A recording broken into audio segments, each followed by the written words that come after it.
ನಕಲಿ ದಾಖಲೆಗಳನ್ನ ಸೃಷ್ಟಿ ಮಾಡಿಕೊಂಡು ಆ ರೈತನಿಗೆ ಇಲ್ಲ ನೀನು ವಿಷಯಕ್ಕೆ ಕೈ ಹಾಕಬಾರ್ದು, ನಾನು ನೀನು ಇಬ್ಬರು ಕುತ್ಕೊಂಡು ಮಾತಾಡೋಣ.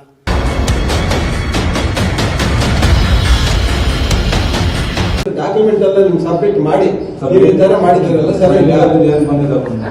ವ್ಯವಸಾಯ ಮಾಡಿಕೊಂಡು ಹಸುಗಳು ಸಾಕೊಂಡು ಜೀವನ ಮಾಡ್ತಾ ಇದ್ದೀವಿ ಸ್ವಾಮಿ. 25 ಗುಂಟೆ ಆಲ್ರೆಡಿ ಖಾತೆಯಾಗಿ ಸಪರೇಟ್ ಸರ್ವೆ ನಂಬರ್ ಆಗಿದೆ. ಆಮೇಲೆ ಸಪರೇಟ್ ಸರ್ವೆ ನಂಬರ್ ಆಗಿ ಮತ್ತೆ ಖಾತೆನೂ ಆಗಿದೆ. ಸರ್ಜಾಪುರ ಪೊಲೀಸ್ ಸ್ಟೇಷನ್ ಅಲ್ಲಿ ಕಂಪ್ಲೇಂಟ್ ಕೊಟ್ವಿ. ಬಟ್ ಈ ವಿಚಾರನ FIR ಮಾಡಬೇಕಾಗಿತ್ತು. ಬಟ್ ಅವರು FIR ಮಾಡಲಿಲ್ಲ.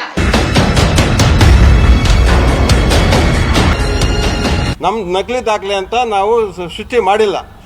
ಕರ್ದ 55 ಸಬ್ 2 ಕರ್ದ ಇರೋದು ಎಲ್ಲಮ್ಮ ಸಬ್ ಮೋಟ, ಇದು ಎಲ್ಲಮ್ಮ ಮೋಟಯ್ಯ. ಇಲ್ಲ, ಇದರಲ್ಲಿ ERCC ಬರ್ತಾ ಇದೆ. ಆಲ್ರೆಡಿ ಅದು ಸಪರೇಟ್ ಸಿವಿಲ್ ಕೋರ್ಟ್ ಆದ್ಮೇಲೆ ಸಪರೇಟ್ ಖಾತೆಯಾಗಿ ಸಪರೇಟ್ ಸರ್ವೆ ನಂಬರ್ ಆಗುತ್ತೆ. ಮಾಡಕ್ ನಾವು ರೆಡಿ ಇಲ್ಲ. ನಂಜಾರೆಡ್ಡಿ ಅಲ್ಲ, ರಾಂಗ್ ಪರ್ಸನ್. ನಂಜುಂಡಪ್ಪ ಅವರು ಚಿನ್ನಪ್ಪ ಇಲ್ಲೇ ಇದೆ ಸರ್. ಒಂದು ದಿವಸಕ್ಕೆ ಖಾತೆ ಆಗ್ಬೇಕು. ಸಮಸ್ಯೆ ಆಗ್ತಿದೆ ಅಂತ ಗೊತ್ತಿದೆ.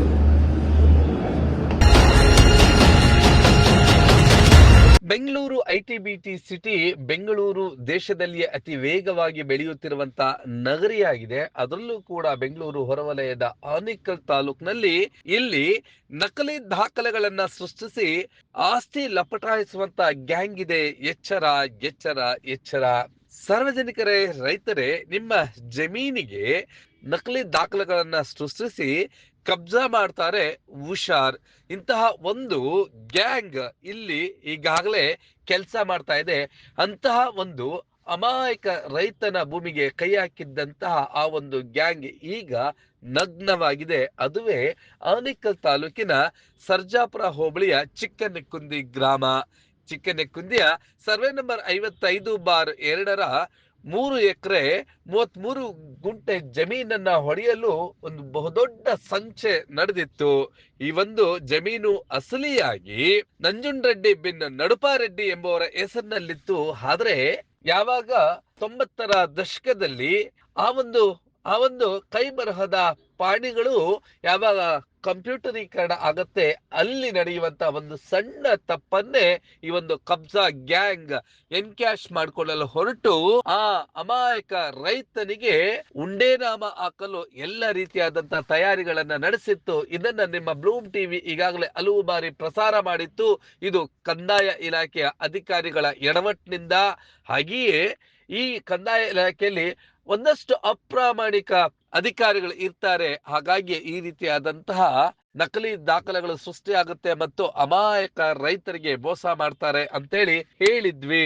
ಈಗ ಆ ಒಂದು ಚಿಕ್ಕನೆಕ್ಕುಂದಿಯ ಜಮೀನು ಅಸಲಿ ಯಾರಿಗೆ ಸೇರಬೇಕಾಗಿತ್ತೋ ಅವರಿಗೆ ಸೇರಿದಂತಹ ಒಂದು ಸಂತೋಷ ಮತ್ತು ಆ ಒಂದು ಅಸಲಿ ಜಮೀನು ಈಗ ಯಾರಿಗೆ ಸೇರ್ಬೇಕಾಗಿತ್ತು ಅಂತಂದ್ರೆ ಅದೇ ಜಮೀನು ಅವರಿಗೆ ನಂಜುಂಡರೆಡ್ಡಿ ಬಿನ್ ನಡುಪಾರೆಡ್ಡಿ ಆ ಒಂದು ಕುಟುಂಬಕ್ಕೆ ಈಗ ಆ ಜಮೀನು ಸೇರಿದಂತಾಗಿದೆ. ಆ ಒಂದು ಕುಟುಂಬ ನಿಟ್ಟುಸಿರು ಬಿಟ್ಟಿದೆ.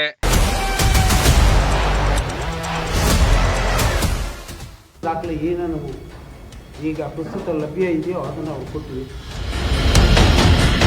ಜಮೀನಿನಲ್ಲಿ ವ್ಯವಸಾಯವನ್ನ ಮಾಡ್ಕೊಂಡ್ ಬರ್ತಾ ಇದ್ದಾರೆ. ಆ ಜಮೀನಿಗೆ ಇವತ್ತು ಯಾರೋ ಒಬ್ಬರು ಭೂಗಳ್ಳರು ಕಬಳಿಸ್ಲಿಕ್ಕೆ ನಕಲಿ ದಾಖಲೆಗಳನ್ನ ಸೃಷ್ಟಿ ಮಾಡಿಕೊಂಡು ಆ ರೈತನಿಗೆ ಇದನ್ನ ಕಂದಾಯ ಅಧಿಕಾರಿಗಳಿಗೆ ದಿಕ್ತಪ್ಪಿಸಿ ಖಾತೆ ಮಾಡ್ಕೊಳಕ್ ಹೋದಾಗ ಅಲ್ಲಿರ್ತಕ್ಕಂಥ ಗ್ರಾಮ ಸಹಾಯಕರು ಮತ್ತೆ ಕಂದಾಯ ಅಧಿಕಾರಿಗಳು ಸ್ಪಾಟ್ ಮಾಜರ್ ಬಂದಾಗ ಈ ಥರ ನಮ್ಮ ಜಮೀನು ನೀನು ಕೈ ಹಾಕಿದ್ದೀಯಂತೆ. ಇದು ಅಪ್ಪೋಡೋದ್ರು ಯಾರು ಅಪ್ಪೋರು ಅಂದ್ರೆ ನಂಜುಂಡರೆಡ್ಡಿ ಅಂತ. ಈಗ ಯಾರು ಕಬ್ಜಾ ಮಾಡಿದ್ದಾರೆ ಅವರು. ಇಲ್ಲ ನೀನು ವಿಷಯಕ್ಕೆ ಕೈ ಹಾಕಬಾರ್ದು, ನಾನು ನೀನು ಇಬ್ಬರು ಕುತ್ಕೊಂಡು ಮಾತಾಡೋಣ. ನಾನು ನಮ್ಮ ನಂಜುಂಡರೆಡ್ಡಿ ನಮ್ಮ ಲಾಯರ್ ಹತ್ರ ನಾನು ಇದು ಮಾಡಿದ್ದೀನಿ. ನಾವು ವ್ಯವಸಾಯ ಮಾಡಿಕೊಂಡು ಹಸುಗಳು ಸಾಕೊಂಡು ಜೀವನ ಮಾಡ್ತಾ ಇದ್ದೀವಿ ಸ್ವಾಮಿ.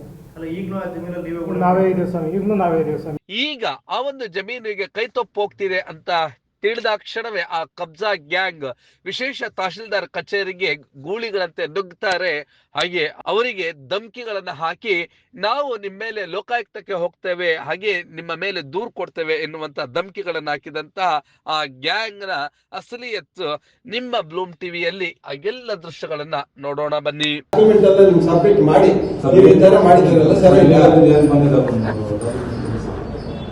ಕಾಪಿ ಕೊಡ್ತಾರೆ ನಮ್ದು ಪ್ರಪೋಸಲ್ ಲೆಟರ್ ಕಳಿಸಿ ದೇಶ ಅವ್ರಿಗೆ ನಮ್ದು ಎರಡಿದೆ 25 ಗುಂಟೆ ಬಂದಿದೆ 3000 ಗುಂಟೆ ಬಂದಿದೆ ಕಳಿಸಿ 25 ಗುಂಟೆ ಆಲ್ರೆಡಿ ಖಾತೆಯಾಗಿ ಸಪರೇಟ್ ಸರ್ವೆ ನಂಬರ್ ಆಗಿದೆ ಆಮೇಲೆ ನೋಡಿದ್ರೆ ಸಪರೇಟ್ ಸರ್ವೆ ನಂಬರ್ ಆಗಿ ಮತ್ತೆ 25 ಗುಂಟೆ ಖಾತೆನೂ ಆಗಿದೆ ಇಲ್ಲ ಇದರಲ್ಲಿ ERDC ಬರ್ತಾ ಇದೆ ಬಟ್ ಆಲ್ರೆಡಿ ಅದು ಸಪರೇಟ್ ಸಿವಿಲ್ ಕೋರ್ಟ್ ಆದ್ಮೇಲೆ ಸಪರೇಟ್ ಖಾತೆಯಾಗಿ ಸಪರೇಟ್ ಸರ್ವೆ ನಂಬರ್ ಆಗುತ್ತೆ ಡಾಕ್ಯುಮೆಂಟ್ ಎಲ್ಲ ನಿಮ್ಗೆ ಸಪ್ರೇಟ್ ಮಾಡಿ ನೀವು ಈ ತರ ಮಾಡಿದ್ದೀರಲ್ಲ ಸರ್ ಕಾಪಿ ಕೊಡ್ತಾರೆ ನಮ್ದು ಪ್ರಪೋಸಲ್ ಲೆಟರ್ ಕಳಿಸಿ ದೇಶ ಅವ್ರಿಗೆ ನಮ್ದು ಎರಡಿದೆ 25 ಗುಂಟೆ ಬಂದಿದೆ 3000 ಗುಂಟೆ ಬಂದಿದೆ ಕಳಿಸಿ 25 ಗುಂಟೆ ಆಲ್ರೆಡಿ ಖಾತೆಯಾಗಿ ಸಪರೇಟ್ ಸರ್ವೆ ನಂಬರ್ ಆಗಿದೆ ಆಮೇಲೆ ನೋಡಿದ್ರೆ ಸಪರೇಟ್ ಸರ್ವೆ ನಂಬರ್ ಆಗಿ ಮತ್ತೆ 25 ಗುಂಟೆ ಖಾತೆನೂ ಆಗುತ್ತೆ ಈ ಒಂದು ಜಮೀನು ನಂಜುಂಡಡ್ಡಿ ಬಿನ್ ನಡಪಾರೆಡ್ಡಿಗೆ ಸೇರಿದಂತಹದ್ದು. ಇದು 1927ರಲ್ಲಿಯೇ ಈ ಒಂದು ಜಮೀನು ಅವರ ಹೆಸರಿನಲ್ಲಿತ್ತು. ಆದ್ರೆ 1959ರಲ್ಲಿ ಹುಟ್ಟಿದಂತಹ ನಂಜುಂಡಡ್ಡಿ ಬಿನ್ ನಂಜಾರೆಡ್ಡಿ ಬಿನ್ ಚಿನ್ನಪ್ಪ ಎಂಬುವಂತವರು ಯಾವಾಗ 90ರ ದಶಕದಲ್ಲಿ ಕಂಪ್ಯೂಟರಿ ಎಂಟ್ರಿಯಿಂದ ತಪ್ಪಾಗಿತ್ತು ಅದನ್ನ ಎನ್ಕ್ಯಾಶ್ ಮಾಡ್ಕೊಳ್ಳಲು ತನ್ನ ಕಬ್ಜಾ ಟೀಮ್ ಅನ್ನ ಎಂಟ್ರಿ ಮಾಡಿಸಿತ್ತು. ಈಗ ಆ ಒಂದು ಕಬ್ಜಾ ಟೀಮ್ ನಗ್ನವಾಗಿದೆ. ಅಸಲಿ ಆ ಜಮೀನು ಯಾರಿಗೆ ಸೇರ್ಬೇಕು ಅವರಿಗೆ ಸೇರಿದಂತಾಗಿದೆ. ಆ ಎಲ್ಲ ದೃಶ್ಯಗಳು ನೋಡ್ತಾ ವಿಶೇಷ ತಹಶೀಲ್ದಾರ್ಗೆ ಈ ಒಂದು ನಂಜುಂಡಡ್ಡಿ ಉರ್ಫ್ ಅಪ್ಪೋಡು ಬಿನ್ ನಂಜಾರೆಡ್ಡಿ ಬಿನ್ ಚಿನ್ನಪ್ಪ ಹಾಗೆಯೇ ಸಂಪಿಗೆ ನಾಗರಾಜ್ ಮತ್ತು ಅವರ ತಂಡ ಬಂದು ವಿಶೇಷ ತಹಶೀಲ್ದಾರ್ ಕರಿಯ ನಾಯಕ್ರವರಿಗೆ ಆವಾಜಗಳನ್ನು ಹಾಕಿದ್ದು ಹಾಗೆಯೇ ಅವರ ಕರ್ತವ್ಯಕ್ಕೆ ಅಡ್ಡಿ ಮಾಡಿದಂತ ಆ ಎಲ್ಲ ದೃಶ್ಯಗಳನ್ನ ನೋಡ್ತಾ ಈ ಒಂದು ಸಂದರ್ಭದಲ್ಲಿ ಅವ್ರು ಏನೆಲ್ಲ ಮಾತನಾಡಿದ್ರು ಅನ್ನೋದನ್ನ ನೋಡೋಣ ಬನ್ನಿ. ಇಲ್ಲ ಇದರಲ್ಲಿ ERDC ಬರ್ತಾ ಇದೆ ಬಟ್ ಆಲ್ರೆಡಿ ಅದು ಸಪರೇಟ್ ಸಿವಿಲ್ ಕೋರ್ಟ್ ಆದ್ಮೇಲೆ ಸಪರೇಟ್ ಖಾತೆಯಾಗಿ ಸಪರೇಟ್ ಸರ್ವೆ ನಂಬರ್ ಆಗುತ್ತೆ ಅದು ಎಲ್ಲಿದೆ ಒಂದೇ ದಿವಸಕ್ಕೆ ಖಾತೆ ಆಗ್ಬೇಕು ಕೇಸ್ ಮಾಡಬೇಕು ಸರ್ ಶಶಿಕಲಾ ಖಾತೆ ಮಾಡಬೇಕಾದ್ರೆ ಯಾರಿಲ್ಲ ಸರ್ ಖಾತೆ ಬೇಕಾದ್ರೆ ಯಾರು ಒಬ್ಬರು ಇದ್ರೆ ಸರ್ ಇನ್ನು ನಾವೇನೋ ಕೊಟ್ಟಾಗ ಅರ್ಜೆಂಟ್ ಇದ್ದಾಗ ಕೇಸ್ ಹೋಗ್ತಾರೆ ನೋಡ್ಕೊಳ್ಳಿ ಇದು ಕೂಡ ಇಲ್ಲ ಅಂತ ಹೇಳ್ತಿಲ್ಲ ಅಂತ ನಿಮ್ಗೆ ಗೊತ್ತಾಗ್ತದೆ. ನಮ್ಮಲ್ಲೂ ಕೂಡ ಕೇಸ್ ಸಮಸ್ಯೆ ಆಗ್ತಿದೆ ಅಂತ ಗೊತ್ತಿದೆ. ಮಾಡಬಾರ್ದು ನಂದು ಎಲ್ಲಿದೆ ಒಂದೇ ದಿವಸಕ್ಕೆ ಖಾತೆ ಆಗ್ಬೇಕು ಸರ್ ಕೇಸ್ ಮಾಡಬೇಕು ಸರ್ ಶಶಿಕಲಾ ಖಾತೆ ಮಾಡಬೇಕಾದ್ರೆ ಯಾರಿಲ್ಲ ಸರ್ ಖಾತೆ ಬೇಕಾದ್ರೆ ಯಾರು ಒಬ್ಬರು ಇದ್ರೆ ಸರ್ ಇನ್ನು ನಾವೇನೋ ಕೊಟ್ಟಾಗ ಅರ್ಜೆಂಟ್ ಇದ್ದಾಗ ಕೇಸ್ ಹೋಗ್ತಾರೆ ನೋಡ್ಕೊಳ್ಳಿ ಇದು ಕೂಡ ಇಲ್ಲ ಅಂತ ಹೇಳ್ತಿಲ್ಲ ಅಂತ ನಿಮ್ಗೆ ಗೊತ್ತಾಗ್ತದೆ. ನಮ್ಮಲ್ಲೂ ಕೂಡ ಕೇಸ್ ಸಮಸ್ಯೆ ಆಗ್ತಿದೆ ಅಂತ ಗೊತ್ತಿದೆ. ಆನಂತರ ವಿಶೇಷ ತಹಶೀಲ್ದಾರ್ ಕರಿಯ ನಾಯಕ್ರವರು ಚಿಕ್ಕನಿಕ್ಕುಂದಿಯ ಸರ್ವೆ ನಂಬರ್ 55/2ರಲ್ಲಿನ 3 ಎಕರೆ 33 ಗಂಟೆ ಜಮೀನು ಇದು ನಂಜುಂಡಡ್ಡಿ ಬಿನ್ ನಡಪಾರೆಡ್ಡಿಗೆ ಸೇರಿದಂತದ್ದು. ಅವರ ವಾರಸುದಾರರಾಗಿರ್ತಕ್ಕಂತ ಅಶೋಕ್ ರೆಡ್ಡಿ ಅವರಿಗೆ ಸೇರಿದೆ ಅಂತೇಳಿ ಸ್ಪಷ್ಟವಾಗಿ ಅವರ ಹೆಸರಿಗೆ ಖಾತೆಯನ್ನ ಮಾಡಿದ್ದಾರೆ. ಅದೆಲ್ಲವನ್ನು ಕೂಡ ಸ್ಪಷ್ಟೀಕರಣ ಕೊಟ್ಟರು ಕೂಡ ಈ ಕಬ್ಜಾ ಗ್ಯಾಂಗ್ ಪದೇ ಪದೇ ಕಿರ್ಚಾಡ್ತಾ ಇತ್ತು. ಕೊನೆಗೆ ಪೊಲೀಸ್ನವರು ವಿಶೇಷ ತಹಶೀಲ್ದಾರರ ಕಚೇರಿಗೆ ಬಂದಂತ ಸಂದರ್ಭದಲ್ಲಿ ಸದ್ದಿಲ್ಲದೆ ಹೊರ ನಡೆಯಿತು ಈ ಕಬ್ಜಾ ಗ್ಯಾಂಗ್. ಹಾಗಾಗಿಯೇ ರೈತ ಮಿತ್ರರೇ ನೀವೊಂದಷ್ಟು ಎಚ್ಚರವಾಗಿರ್ಬೇಕು. ಆಗಾಗ ನಿಮ್ಮ ಪಹಣಿಗಳನ್ನ ನಿಮ್ಮ ECಗಳನ್ನ ನೀವೇ ಪರೀಕ್ಷೆಗೆ ಒಳಪಡಿಸ್ಕೊಳ್ಬೇಕು. ಆಗಷ್ಟೇ ನಿಮ್ಮ ಜಮೀನು ಸೇಫ್ ಆಗುತ್ತೆ. ಇಲ್ದಿದ್ದಲ್ಲಿ ಇಂತಹ ಕಬ್ಜಾ ಟೀಮ್ಗಳು ನಿಮ್ಮ ಜಮೀನನ್ನು ಕೂಡ ಲಪ್ಟಾಯಿಸ್ಬಿಡ್ತಾರೆ. ಎಚ್ಚರ ಎಚ್ಚರ ಎಚ್ಚರ ಎಚ್ಚರ.